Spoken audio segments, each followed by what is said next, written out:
Bonjour mesdames et messieurs, bonjour chers réparateurs, chers techniciens, chers ingénieurs en technologie smartphone. Je suis Alain Parfois, je suis un ingénieur en technologie smartphone. Aujourd'hui, nous allons aborder un thème très important, très récurrent que les étudiants me posent.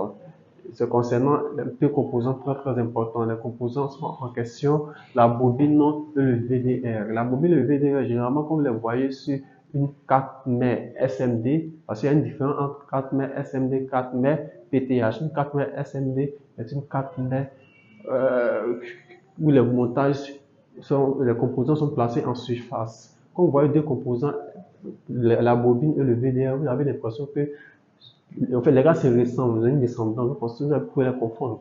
Donc aujourd'hui, je vais vous montrer un peu la différence entre les deux. Concernant la bobine, voici la bobine qui est là. La bobine, le symbole de la bobine est comme ça. Ok, un peu des zigzags. Pourquoi? Parce qu'il y a un fil à l'intérieur. Contrairement au VDR, le symbole du VDR est comme ça, qui est lié à la masse, parce qu'elle est liée à une masse. L'unité de la bobine, la notation de la bobine est le L, le B, le BET. Contrairement au VDR, la notation est le VR, BR. La bobine se mesure en Henry.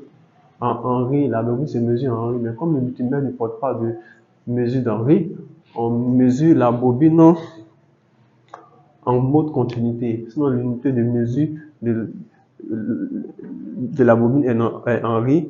Du coup, on peut le mesurer en pico-Henry et nano-Henry. Contrairement à ici, l'unité de mesure du VDR qui signifie voltage dépendant de résistance, c'est-à-dire une résistance qui dépend du voltage, cela se mesure en ohm ou en kilo-ohm parce qu'à l'intérieur, il y a une résistance qui fait de sorte que ces bornes et ces bornes ne puissent pas se toucher. Mais cela ne veut pas dire que la bobine ne peut pas être en parallèle. Ok? La bobine peut être en parallèle comme ça. La bobine peut être en parallèle, c'est-à-dire un côté lié à la bande positive et un côté lié à la bobine, à la masse. Du coup, lorsque vous constatez une bobine qui est parallèle, ne pas confondre à une VDR qui est en parallèle, il suffit de vérifier la continuité des deux pour vérifier si cela est une bobine ou bien un VDR. Pour plus d'explications, je vais vous montrer un exemple. Comme le voyez sur l'écran, nous avons un VDR que je vais vous expliquer tout à l'heure. Ce VDR, par exemple, le voilà que je vais entourer. Ok, ce VDR est entouré. Et ce VDR, comme vous le voyez, est entouré, il ressemble pratiquement à une bobine, mais c'est un VDR.